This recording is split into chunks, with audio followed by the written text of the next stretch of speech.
Floyd Productions present Silly Bob and the Ventriloquist Dummy. It was a Saturday night and Silly Bob and his friends had agreed to visit the local Moon Theatre and watch Super Squirrel perform some of his gravity-defying stunts. After the show they went around the back of the theatre to congratulate Super Squirrel and the other acts on their performance. Stinkerton. Whilst rummaging through the garbage bins for some of the tidbits, I found some very unusual ones in one of the bins. It was a ventriloquist dummy. He took it out of the bin, shook the dust from it, and passed it to Silly Bob, reporting, "That belongs to Arthur Brooks, the ventriloquist." Silly Bob replied, "Maybe. Let me go and have a look." So Silly Bob burst through the stage door, exclaiming, "Has anyone seen Arthur Brooks around?" A dancer who was getting her body restrung smiled and pointed to a dressing room door with Arthur Brooks ventriloquist etched onto the nameplate. He knocked on the door. Immediately came a rude response. "What do you want?" "Open the door so I can speak with you."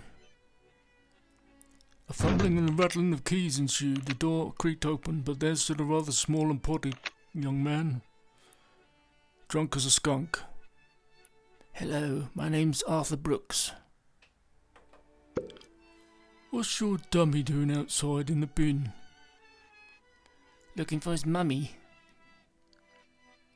Fred and I have parted ways amicably." Hic!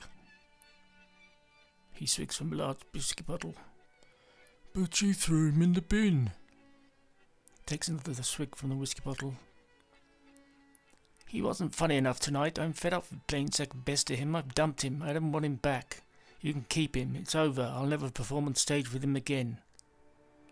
Slams the door shut into Billy's face and locks the door. Silly Bob hands on the door.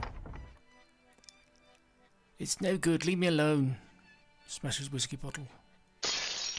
"Best to leave him alone. He's a raging drunkard."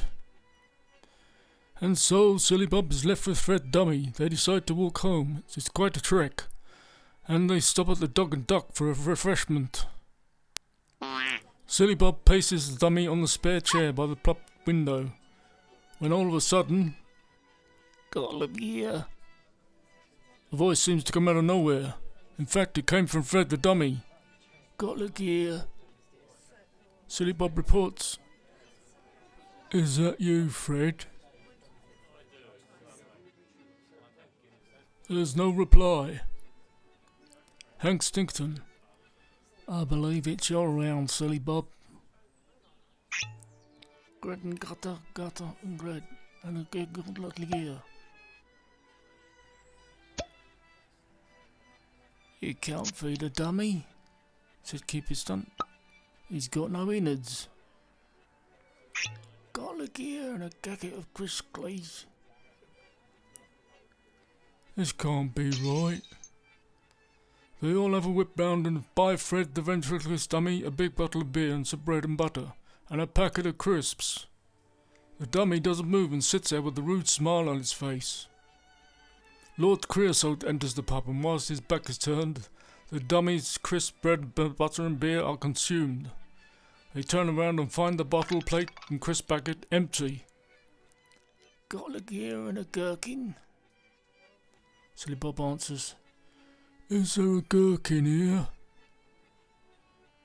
Stinkerton. "No, there's a Birkin here." "You fell for that one, Silly Bob. I used to study ventriloquism at the college. You silly Bob. You silly